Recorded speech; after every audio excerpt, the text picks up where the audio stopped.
Hi everyone, today we'll start with a new chapter called straight lines.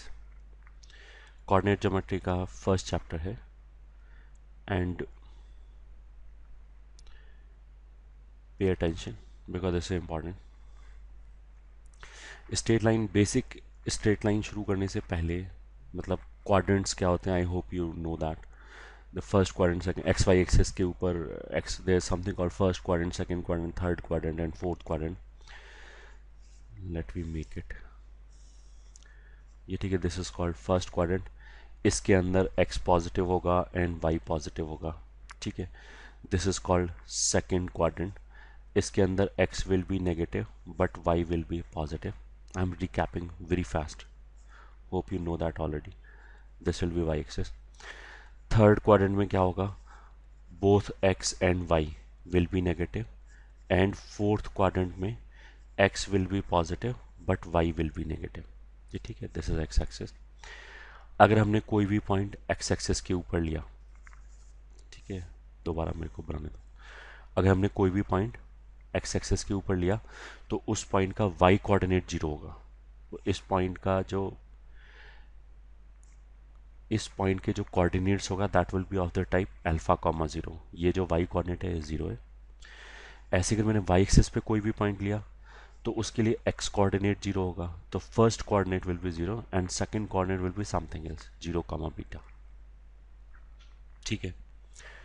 फिर third point, अगर मान लिया मैंने y एक्सिस पे यहाँ पे एक पॉइंट लिया और मैंने लिखा इसको जीरो कॉमा गामा, तो कुछ बच्चों का टेंडेंसी होता है माइनस गामा लिखने का. ऐसा कुछ नहीं, जीरो कॉमा गामा लिखा है तो इस डायग्राम के हिसाब से गामा विल बी नेगेटिव, तो गामा की जगह will put a negative sign. तो I need not to write minus gamma. Minus gamma लिखने का मतलब क्या होगा कि गामा खुद पॉजिटिव है अगर पॉइंट एक्स एक्सिस के नीचे है. ठीक है. फिर थर्ड पॉइंट, अगर मैंने कोई भी पॉइंट लिया से अल्फा कॉमा बीटा, तो इसका वाई एक्सिस से डिस्टेंस तो मॉड अल्फा के बराबर होगा, क्योंकि अगर पॉइंट अल्फा कॉमा बीटा लिया है तो ये तो किसी भी क्वाड्रेंट में हो सकता है. मॉड लगाने से क्या होगा, नेगेटिव वैल्यू नहीं आएगा. ऐसे ही एक्स एक्सिस से जो डिस्टेंस होगा वो इसके वाई कोऑर्डिनेट के मॉड के बराबर होगा, मॉड वाई. ये ठीक है, this you should remember. Then again fourth point, very small point. अगर मान लिया मैंने कोई पॉइंट अल्फा कॉमा बीटा लिया, ठीक है, तो इस पॉइंट का वाई एक्सिस में रिफ्लेक्शन मतलब मिरर इमेज क्या होगा. मान लिया ये पॉइंट ए है अल्फा कॉमा बीटा और इसका रिफ्लेक्शन ए डैश है. तो ए डैश में क्या होगा कि जो एक्स कोऑर्डिनेट है वो तो अल्फा की जगह माइनस अल्फा हो जाएगा, y coordinate will remain the same. तो ये वाला जो पॉइंट है that will be minus alpha comma beta. तो माइनस अल्फा कॉमा बीटा क्या है, किसी भी पॉइंट अल्फा कॉमा बीटा का वाई एक्सिस में रिफ्लेक्शन. अगर मैंने एक्स एक्सिस में रिफ्लेक्शन लिया तो फिर क्या होगा कि x coordinate will remain the same.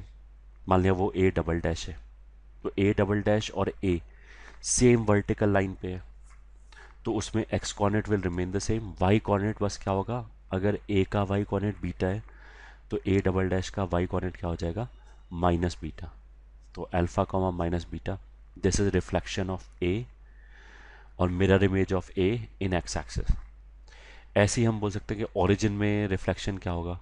Origin में रिफ्लेक्शन लेने का मतलब क्या है, या ओरिजिन के अबाउट सिमेट्रिक पॉइंट लेने का मतलब क्या है कि तुम ए को ओरिजिन से ज्वाइन करो और उसको आगे उतना ही एक्सटेंड कर दिया. तो ये जो पॉइंट आया से ए ट्रिपल डैश, इसको हम बोलेंगे ओरिजिन में रिफ्लेक्शन है पॉइंट ए का. ये क्या हो जाएगा, this will be minus alpha comma minus beta. ये ठीक है, ये तो जस्ट ऐसी वार्म अप के लिए. देन फोर्थ पॉइंट, जैसे अगर एक्स एक्सिस पे मैंने कोई दो पॉइंट दिया, मान लिया ए दिया अल्फा कॉमा ज़ीरो एंड एक दूसरा पॉइंट बी दिया से बीटा कॉमा ज़ीरो. तो अगर मैं पूछूं कि ए बी डिस्टेंस क्या होगा, तो that will always be alpha minus beta का मॉड. ये ठीक है, चाहे एक्स एक्सिस और वाई एक्सिस कहीं पे भी हो. अगर मैंने एक्स एक्सिस के ऊपर दो पॉइंट लिया alpha comma zero and beta comma zero, तो उन दोनों के बीच का जो डिस्टेंस होगा that will B mod alpha minus beta. ठीक है. ये क्यों बताया गया, क्योंकि अगर मैं वाई एक्सिस यहाँ पे ले लूँ फॉर एग्जांपल, फिर मैं अगर बच्चों से पूछूंगी ए और बी के बीच का डिस्टेंस क्या होगा, तो there will be a tendency of students to say alpha plus beta नहीं करेंगे, क्योंकि अगर ओरिजिन यहाँ पे है और B point left hand side पे है तो बीटा ऑलरेडी नेगेटिव है। तो अगर मैंने अल्फा प्लस बीटा लिख दिया और मान लिया अल्फा का वैल्यू 4 है, बीटा का वैल्यू मान लिया -2 है, तो जोड़ने पे तो ये घट जाएगा, +2 हो जाएगा, विच इज़ रॉन्ग। तो हमेशा अल्फा माइनस बीटा ही लेंगे। उससे क्या होगा कि अगर पॉइंट मान लिया ओरिजिन के सेम साइड पे है, ये मान लिया 4,0 है और ये मान लिया 1,0 है, तो अपने आप सब्ट्रैक्ट हो जाएगा, दिस विल बी 3। अगर ऑपोजिट साइड पे है, मान लिया ये है 5,0 एंड लेफ्ट हैंड साइड पे एक पॉइंट है -2,0, तो 5 में से -2 घटाने पे वो अपने आप ऐड हो जाएगा, तो इट विल बी 7। ठीक है, तो अगर एक्स एक्सिस के ऊपर 2 पॉइंट है तो उनके एक्स कोऑर्डिनेट्स को घटा के मॉड लिया, चाहे ओरिजिन लेफ्ट पे हो, चाहे राइट पे हो, चाहे बीच में हो। ठीक है, सेम चीज़ फिर वाई एक्सिस के लिए होल्ड करेगा। If I am taking 2 points on y axis और उन दोनों पॉइंट्स के बीच का डिस्टेंस चाहिए, तो सिंपली उनके वाई कोऑर्डिनेट को सबट्रैक्ट करके मॉड ले लिया, that will be the answer. ठीक है, then will move to fifth point, and that is say distance formula. मान लिया हमें 2 पॉइंट दे रखा है, A x1 comma y1 and B x2 comma y2। ठीक है, तो लेट मी ड्रॉ। ये माने एक्स एक्सेस है, ये वाई एक्सेस है, ये ओरिजिन है,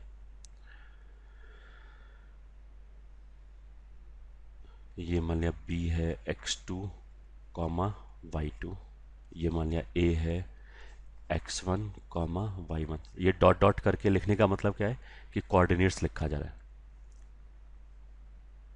ठीक है, यहाँ से हमने परपेंडिकुलर ड्रॉप किए, फिर यहाँ से एक और परपेंडिकुलर ड्रॉप किया, इस पॉइंट को सी बोल दिया। ठीक है, तो ये डिस्टेंस x2 है, इस डायग्राम के हिसाब से ये डिस्टेंस x1 है, तो इधर कितना बचेगा बीच में, x2 माइनस x1। सिमिलरली ये डिस्टेंस क्या हो जाएगा, उनके y कोऑर्डिनेट का डिफरेंस y2 माइनस y1, क्योंकि ये x एक्सिस तक का पूरा डिस्टेंस y2 है, a का x एक्सिस से डिस्टेंस y1 है, तो ये वाला डिस्टेंस क्या हो जाएगा y2 माइनस y1। तो अब अगर मेरे को ए बी चाहिए तो ए बी सी ट्राइंगल में पाइथागोरस लगा सकते हैं, तो A B square will be A C square plus B C square which is equal to x2 minus x1 का whole square plus y2 minus y1 का whole square. तो distance between a and b will be ab and that will be equals to root over A B square था तो square root को इधर ले गए, x1 minus x2 का whole square plus y1 minus y2 का whole square, ये distance हो गया। ठीक है, डिस्टेंस हमेशा पॉजिटिव होता है, तो स्क्वायर रूट लेते समय प्लस साइन लिया, माइनस साइन नहीं लिया। अच्छा, x1 माइनस x2 का स्क्वायर लिखा हुआ है, तो अगर बाहर ऐसे स्क्वायर लिखा हुआ है तो अंदर चाहे x1 माइनस x2 लिखो, चाहे x2 माइनस x1 लिखो, एक ही बात है, क्योंकि माइनस तो खत्म हो जाएगा स्क्वायर के अंदर। तो ये हमारा डिस्टेंस फॉर्मूला हो गया। अगर कोऑर्डिनेट प्लेन पे, मतलब एक्स एक्सेस वाई एक्सेस वाला जो कोऑर्डिनेट प्लेन है उस पर अगर हमें कोई 2 पॉइंट दिया जाए तो उनके बीच का डिस्टेंस ऐसे कैलकुलेट कर सकते हैं। ठीक है, let me take a simple example, find distance between say 3,4 and 7,9। तो हमारा आंसर क्या होगा, required distance equals to root over, पहले तो एक्स कोऑर्डिनेट्स को घटा लिया, तो 3 में से इसका एक्स कोऑर्डिनेट 3 है, इसका एक्स कोऑर्डिनेट 7 है, तो 3 माइनस 7 का होल स्क्वायर प्लस, फिर आगे क्या था y1 माइनस y2 का होल स्क्वायर, फिर ऐसे ही y कोऑर्डिनेट्स को सबट्रैक्ट कर दिया 4 माइनस 9 का whole square. So this will be root over 3 minus 7 will be -4, उसका स्क्वायर माइनस तो चला देगा, उसका स्क्वायर कितना हो जाएगा 16 प्लस 4 माइनस 9 विल बी -5, उसका स्क्वायर विल बी 25। तो ये हो जाएगा √41 यूनिट्स। ये ठीक है, यही आंसर हो गया हमारा। तो ये था हमारा डिस्टेंस फार्मूला। डिस्टेंस अगर 2 पॉइंट्स दे रखा है, उनके कोऑर्डिनेट्स पता हैं हमको, तो उन दोनों पॉइंट्स के बीच का डिस्टेंस कैसे निकाल सकते हैं? सिंपली उनके एक्स कोऑर्डिनेट का डिफरेंस लिया, उसको स्क्वायर किया, फिर ऐसे ही वाई कोऑर्डिनेट का डिफरेंस लिया, उसको स्क्वायर किया, इन दोनों को ऐड किया, फिर स्क्वायर रूट ले लिया। As simple as this. ठीक है, उसके बाद नेक्स्ट फॉर्मूला आता है हमारा सेक्शन फॉर्मूला।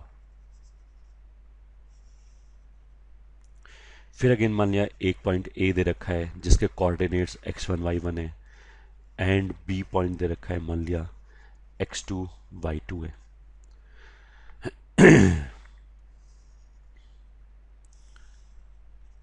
ठीक है, मान लिया ये ए है, ये बी है।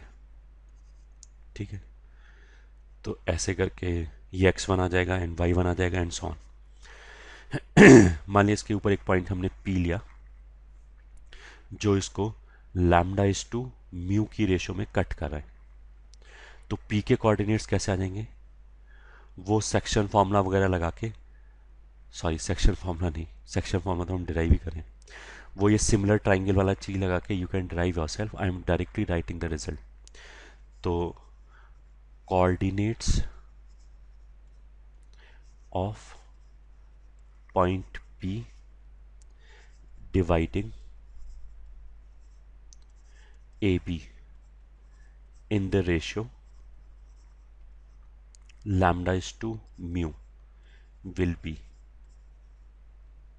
ठीक है, अब कोऑर्डिनेट्स कैसे लिखे जाएंगे? जो A के कोऑर्डिनेट्स है x1, y1 और जो B का कोऑर्डिनेट है x2, y2। तो अगर λ/μ रेशो है तो लैम्डा तो इधर जाएगा और म्यू इधर जाएगा, तब लिखा हमने। मतलब म्यू को हमने P का अगर हमें x कोऑर्डिनेट चाहिए तो वो A और B के x कोऑर्डिनेट्स से आएगा। और कैसे आएगा? म्यू को तो हमने इधर x1 से मल्टीप्लाई किया।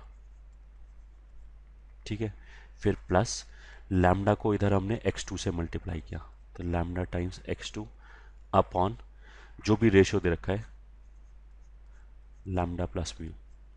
फिर ये तो x कोऑर्डिनेट आ गया, फिर ऐसी y कोऑर्डिनेट आ जाएगा mu times y1 plus lambda times y2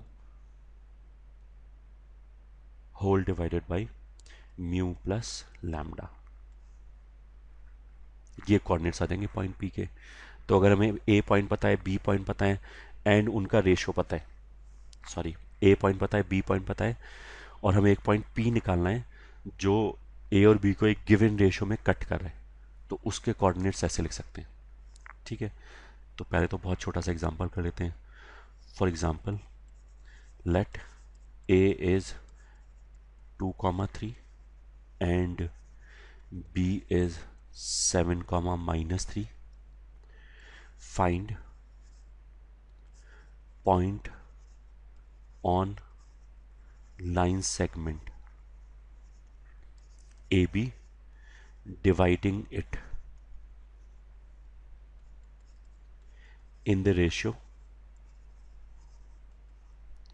say 3:5। ये ठीक है, ये क्वेश्चन है। कोऑर्डिनेट ज्योमेट्री में कभी भी हमने बोला कि फाइंड पॉइंट, तो पॉइंट ढूंढने का मतलब क्या होता है? फाइंड पॉइंट का मतलब क्या होगा कि उसके कोऑर्डिनेट्स बताने हमें। ठीक है, तो इसमें इसने क्या बोला कि एक पॉइंट मान लिया ऐसे करके ए दे रखा है जिसके कोऑर्डिनेट्स आर 2, 3। फिर एक पॉइंट बी दे रखा है जिसके कोऑर्डिनेट्स आर 7, -3। इसके ऊपर एक पॉइंट है से पी जो इसको 3:5 की रेशो में कट कर रहा है। ठीक है, अब पी के कोऑर्डिनेट चाहिए हमें, सॉरी, तो कैसे निकालेंगे? उसके लिए हमने क्या बोला कि जो भी रेशो दे रखा है उसमें 5 को इधर मल्टीप्लाई किया, तो ए का एक्स कोऑर्डिनेट कितना है 2, 3:5 का रेशो है तो 5 को 2 से मल्टीप्लाई किया, 2 × 5 प्लस फिर इस 3 को इसके एक्स कोऑर्डिनेट से मल्टीप्लाई किया, दैट इज 7, क्रॉस मल्टीप्लिकेशन हो रहा है ऐसे, तो that will be 3 × 7 whole divided by sum of जो भी ये रेशो दे रखा है 3 and 5, तो दिस विल बी 3 + 5, फिर कॉमा, ये तो एक्स कोऑर्डिनेट हो गया। अब सेम चीज वाई कोऑर्डिनेट के साथ किया, 5 को इधर मल्टीप्लाई किया इस 3 से, तो 5 × 3 प्लस इस 3 को मल्टीप्लाई किया इसके वाई कोऑर्डिनेट से विच इज -3, तो 3 × -3 होल डिवाइडेड बाई अगेन 3 + 5, 3 + 5 लिखो 5 + 3 लिखो, एक ही बात है। इसको अब सिंप्लीफाई कर लिया, 5 + 2 कितना हो जाएगा 10, 7 × 3 विल बी 21/8, फिर कॉमा ये हो जाएगा 15 - 9/8, तो 21 + 10 will be 31/8, comma 15 - 9 will be 6/8। तो ये आंसर हो गया हमारा कि वो पॉइंट जो ए और बी को 3:5 की रेशो में डिवाइड कर रहे हैं, ये ठीक है, उसके कोऑर्डिनेट से। अच्छा, 3:5 रेशो का मतलब क्या है? इसको हम क्रूडली ऐसे बोल सकते हैं कि अगर ए और पी के बीच का डिस्टेंस 3 है तो फिर पी और बी के बीच का डिस्टेंस कितना हो जाएगा 5। 3:5 का मतलब यह है कि A P upon P B is 3/5। ठीक है, तो अगर ए ऊपर लिखा है तो ए के कोऑर्डिनेट्स को इस 5 से मल्टीप्लाई करेंगे, बी नीचे लिखा है तो बी के कोऑर्डिनेट्स को इस ऊपर वाले 3 से मल्टीप्लाई करेंगे। ये ठीक है, ऐसे ही करके ये रिजल्ट आया। ये ठीक है। अच्छा, ये तो हो गया इंटरनल डिवीजन। कुछ केसेस में ऐसे भी हो सकता है, जैसे मान लिया ये ए है, ये बी है।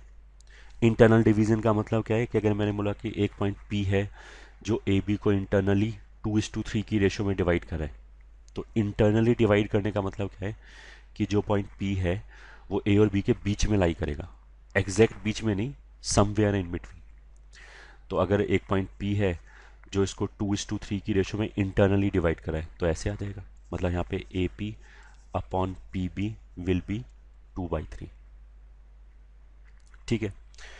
अच्छा, एक इंपॉर्टेंट चीज और है कि अगर मैंने बोला कि पॉइंट पी ए बी को 2:3 की रेशो में डिवाइड करते हैं, एक तो मैंने ये स्टेटमेंट दिया, दूसरा मैंने स्टेटमेंट दिया कि जो पॉइंट पी है वो बी ए को 2:3 की रेशो में डिवाइड करता है, तो दोनों स्टेटमेंट्स अलग अलग हैं।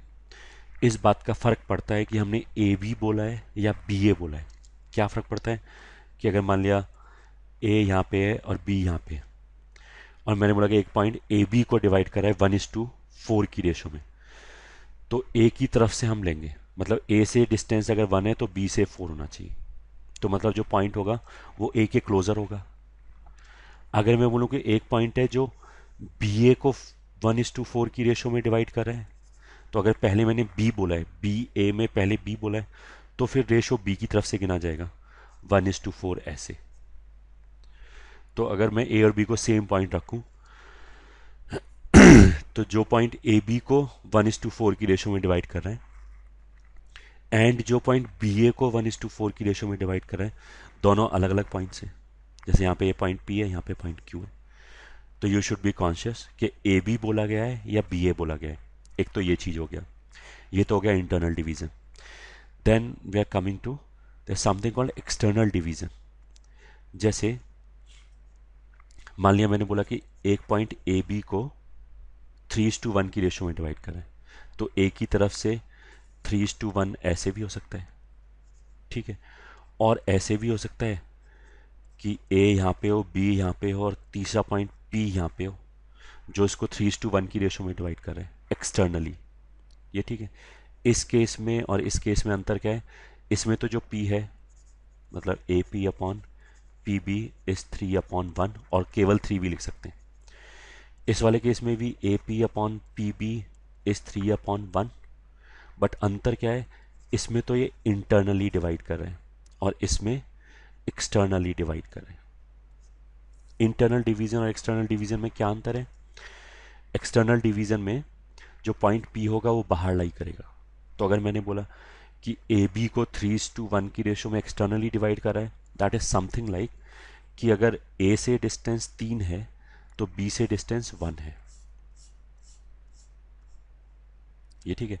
अगर मैंने बोला कि एक पॉइंट है जो ए बी को, एक पॉइंट पी है जो ए बी को 3:1 की रेशो में डिवाइड करें, तो एक तो हमने ऐसे लिख लिया। अगर ए बी बोला है तो ऊपर ए आ गया, नीचे बी आ गया, इसको 3:1 की रेशो में।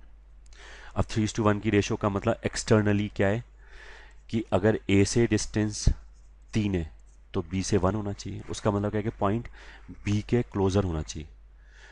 तो ए और बी लाइन पे ए बी के बाहर, तो हम इधर भी जा सकते हैं और इधर भी जा सकते हैं, बट हम कहाँ जाएंगे? राइट हैंड साइड पे। कैसे डिसाइड किया? इन नंबर्स को देख के। अगर ये नंबर 3 है और ये 1 है, उसका मतलब क्या है कि अगर बी से डिस्टेंस 1 है तो ए से डिस्टेंस 3 होना चाहिए। उसका मतलब क्या है? ए से दूर होना चाहिए। तो अगर मैंने इस साइड पे कोई पॉइंट लिया तो वो तो ए के क्लोजर होगा, बी से दूर होगा। इस साइड पे जो पॉइंट लिया वो बी के क्लोजर होगा और ए से दूर होगा। तो इस रेशो के हिसाब से पॉइंट पी इधर होना चाहिए। ठीक है।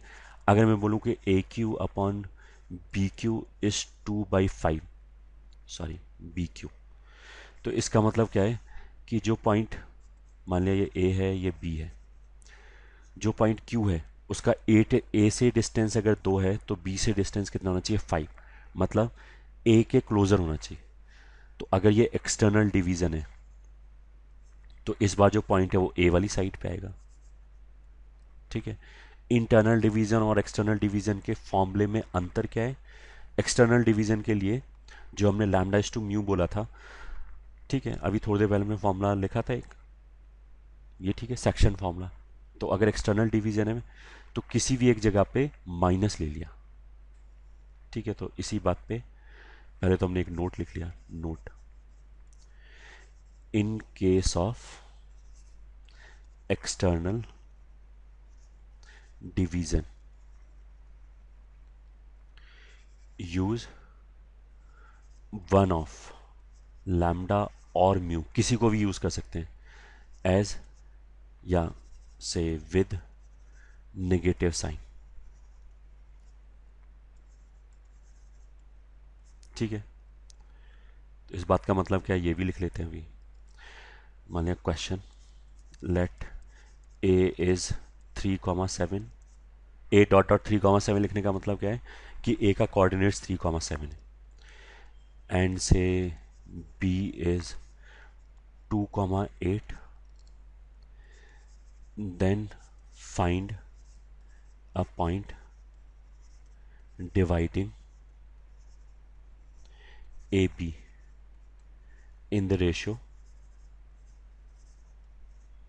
से फर्स्ट पार्ट क्वेश्चन का 2:5 इंटरनली। ठीक है। एंड सेकेंड पार्ट है 2:5 एक्सटर्नली। ठीक है। तो मान लिया जो इंटरनली 2:5 में डिवाइड करा है वो मान लिया पी पॉइंट है, और जो एक्सटर्नली 2:5 की रेशियो में डिवाइड कर रहा है वो मान लिया क्यू पॉइंट है। ठीक है। अब हमने डायग्राम बना लिया। मान लिया ये पॉइंट ए है विच इज 3,7, ये पॉइंट बी है विच इज 2,8। अगर P 2:5 की रेशो में इंटरनली डिवाइड करें तो 2:5 का मतलब ए के थोड़ा पास होगा, तो जो पॉइंट आएगा वो P कहीं यहाँ पे आएगा। ये ठीक है। और ये रेशो हो गया 2:5। अगर एक्सटर्नली जो डिवाइड करे वो पॉइंट Q है, तो एक्सटर्नली का मतलब कि ए बी के बाहर आएगा, ए बी लाइन पे आएगा बट ए बी के बाहर। एंड अगेन 2:5 का रेशो है, तो 2 पहला नंबर छोटा है, उसका मतलब कि ए के क्लोजर होना चाहिए, क्योंकि हमने यहाँ पे ए बी पहले, ए बी बोला है तो ए पहले बोला है, तो रेशो ए की तरफ से काउंट करेंगे। ठीक है। तो जो पॉइंट क्यू है वो कहीं यहाँ पे आना चाहिए, ए के क्लोजर। इसका मतलब क्या है कि अगर ये काइंड ऑफ डिस्टेंस 2 है तो ये काइंड ऑफ डिस्टेंस 5 है। ठीक है। एग्जैक्टली दो तो डिस्टेंस नहीं होगा, ये तो मैंने बोला कि अगर दो डिस्टेंस है तो ये वाला डिस्टेंस 5 होना चाहिए। What I am trying to say कि रेशो इतना होना चाहिए। तो इसके लिए A P, sorry, A P upon P B is 2/5, as well as A Q upon B Q is also 2/5। बस दोनों में अंतर क्या है कि A P upon P B में जो पी है वो तो इंटरनली डिवाइड कर रहा है और क्यू जो है वो एक्सटर्नली डिवाइड कर रहा है। तो अब कोऑर्डिनेट्स कैसे लिखेंगे? दोनों में ही लैम्डा और म्यू का वैल्यू 2:5 यूज होगा। बस अंतर क्या होगा कि जब पी इंटरनली डिवाइड कर रहा है तो 2 और 5 दोनों को पॉजिटिव लेंगे। क्यू के लिए या तो 2 की जगह -2 ले लिया रेशो में, या फिर 5 की जगह -5 ले लिया। किसी भी एक जगह नेगेटिव ले लिया, दोनों जगह नेगेटिव नहीं लिया, वरना तो नेगेटिव नेगेटिव कैंसिल हो जाएगा। तो पहले तो चलो पी लिखते हैं। तो 2 को इधर मल्टीप्लाई किया एक्स कोऑर्डिनेट के लिए, 2 × 2 प्लस 5 को इधर मल्टीप्लाई किया तो 5 × 3 अपॉन सम ऑफ रेशो 2 + 5। फिर ऐसे ही 2 × 8 प्लस 5 × 7 अपॉन 2 + 5। ये हो गया। तो अब इसको सिंप्लीफाई कर लो तो p के कॉर्डिनेट्स आ जाएंगे। ये हो जाएगा 4, ये हो जाएगा 15, 15 + 4 विल बी 19 अपॉन 7। ऐसे ही हो जाएगा 16, this will B 35, 35 × 16 will be 51 upon 7। तो ये p के कोऑर्डिनेट्स हो गए। ये तो आंसर आ गया फर्स्ट पार्ट का।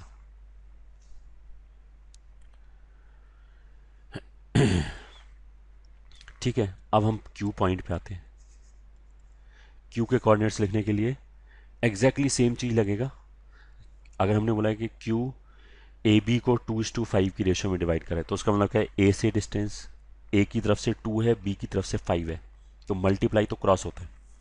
अगर ए की तरफ से 2 है तो जो 2 है वो बी को मल्टीप्लाई होगा। तो 2 और 5 में सबसे पहले तो एक्सटर्नल डिवीजन है, तो किसी भी एक जगह नेगेटिव लेना पड़ेगा। ठीक है, तो मैंने मान लिया 5 के साथ नेगेटिव ले लिया। तो 2 ए की तरफ से है तो 2 मल्टीप्लाई होगा बी को, तो हो गया 2 × 2 माइनस, इस बार माइनस लिया क्योंकि म्यू का वैल्यू -5 ले लिया। 5 × 3 डिवाइडेड बाई 2 - 5। बस यही ऊपर वाला फॉर्मूला है, 5 की जगह बस -5 लिख दिया हमने, तो एक्सटर्नल डिवीजन हो जाएगा 2 × 8 -5 × 7 अपॉन 2 - 5। ये आ गया क्यू के कोऑर्डिनेट्स। इसे सिंप्लीफाई कर लो, न्यूमरेटर में आ जाएगा 4 एंड -15, तो -11 अपॉन डिनोमिनेटर में आ जाएगा -3। ऐसे ये हो गया 16, ये हो गया 35, तो 16 - 35 विल बी -19। ठीक है, अपॉन -3, माइनस माइनस कैंसिल कर दिया तो गेट 11/3 कॉमा 19/3। ये क्यू के कोऑर्डिनेट्स आ गए। ये आंसर हो गया सेकंड पार्ट का। ठीक है, I hope this is clear. बहुत एक्सप्लेन कर दिया, फिर भी एक क्वेश्चन बहुत quickly. Question, find point which divides A B in the ratio say 5:9 externally, where a is -3,7 and b is 8, -5। ठीक है, तो आंसर क्या आ जाएगा हमारा? रेशियो 5:9 है तो हमने एक जगह माइनस ले लिया, मतलब 5 × समथिंग -9 इंटू समथिंग अपॉन 5 - 9। फिर दोबारा 5 × समथिंग -9 इंटू समथिंग अपॉन 5 - 9, ऐसे लिख लिया। ठीक है, अब ए बी को इसने 5:9 बोला है तो ए की तरफ से 5 है, तो जो 5 है वो बी से मल्टीप्लाई होगा। तो यहाँ पे एक्स कोऑर्डिनेट के लिए 8 आ गया और एक्स कोऑर्डिनेट के लिए यहाँ पे 8 आ गया और वाई कोऑर्डिनेट के लिए कितना आ जाएगा यहाँ पे -5। फिर ऐसी जो 9 है वो इधर मल्टीप्लाई होगा, तो इसका एक्स कोऑर्डिनेट कितना हो गया -3 और इसका वाई कोऑर्डिनेट कितना हो गया 7। तो ये आंसर हो गया। This is 40 + 27 - 4। This is -25 -63 upon -4। ठीक है, तो कोऑर्डिनेट्स कितना आ गया?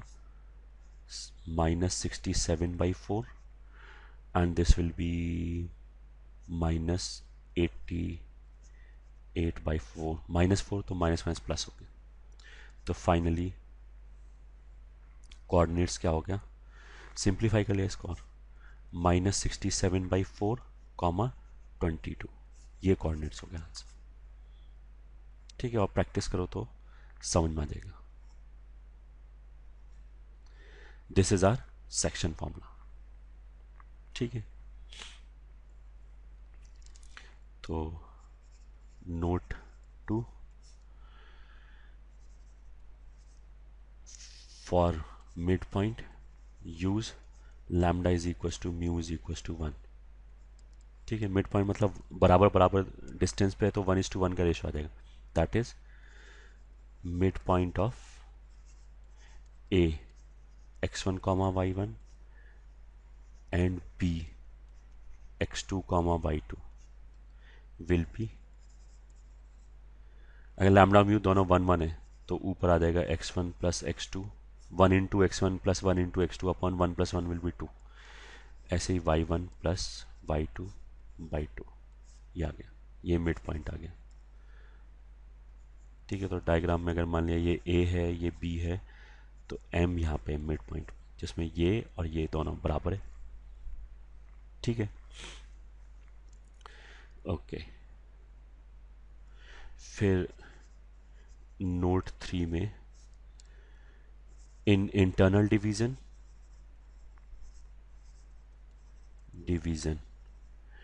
any ratio is possible, ये ठीक है, इंटरनल डिवीजन में कोई भी रेशो बोल सकते हो, कोई भी दो नंबर बोल दो, उसके करस्पॉन्डिंग एक ना एक पॉइंट जरूर आ जाएगा। मैंने बोला 541:3 तो आ जाएगा। अगर मैं बोला कि 1 करोड़ इज टू 5064 तो वो भी एक रेशो के करस्पॉन्डिंग पॉइंट पक्का आ जाएगा। इंटरनल डिवीजन में कोई भी रेशो पॉसिबल है, but in external division external division 1:1 is not possible।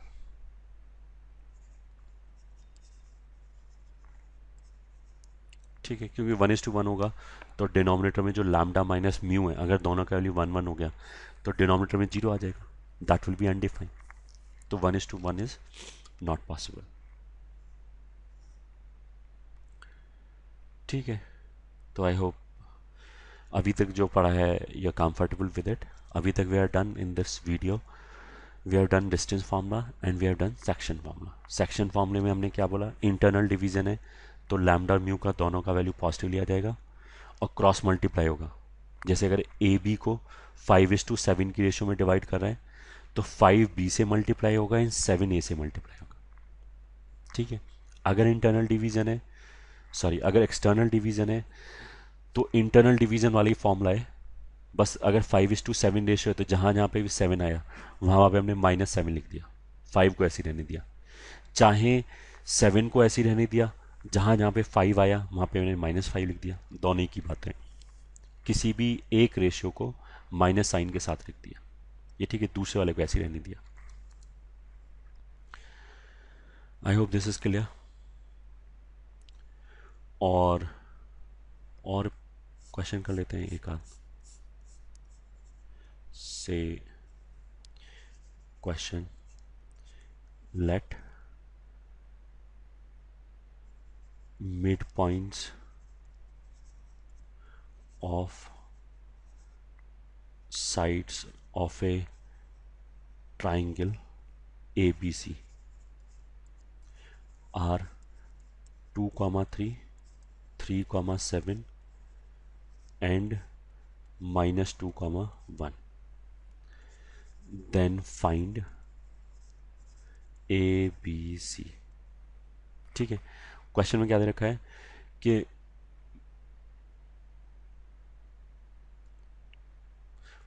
रखा है कि जो साइड्स के मिड पॉइंट है उनके कोऑर्डिनेट्स दे रखे हैं और हमें वर्टिसेस के कोऑर्डिनेट्स बताने।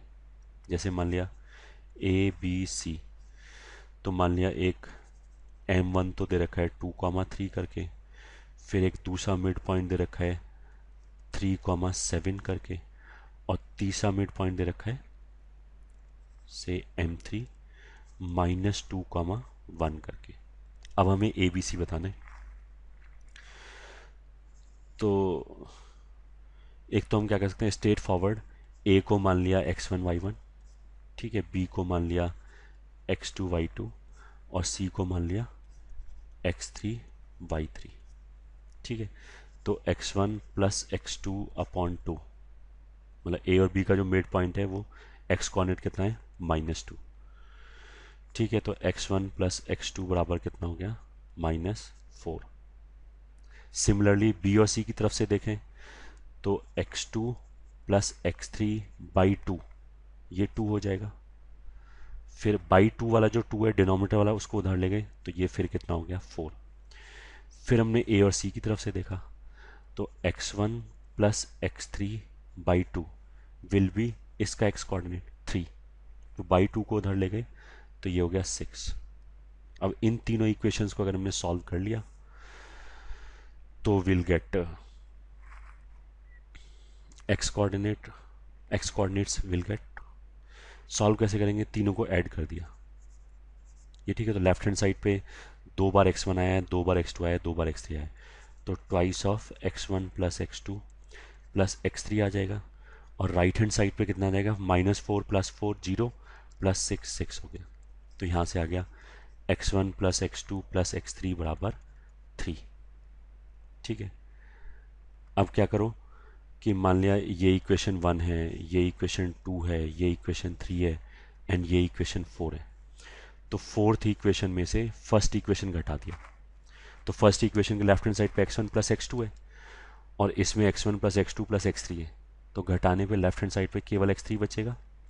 और राइट हैंड साइड पे क्या होगा 3 माइनस ऑफ -4 7 हो गया। ऐसे ही 4 - 2 से क्या होगा x1 आ जाएगा, दैट विल बी -1, 3 -4, ठीक है।